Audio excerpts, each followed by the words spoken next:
Delta State Governor Sheriff Oborevwori on Thursday presented a 936 billion naira appropriation bill for the 2025 fiscal year to the State House of Assembly.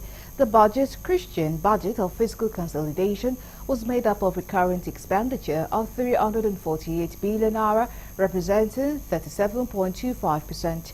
Addressing the House, Governor Oborevwori said the budget will benefit the private sector, the youth, as well as an efficient civil service.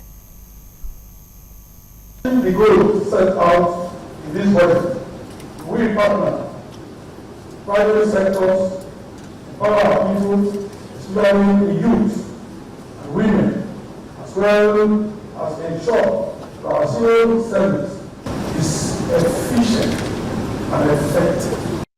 With the budget we have presented today to the House, a lot of things will change by 2025, and we will see more commissioning of projects because there are already ongoing projects going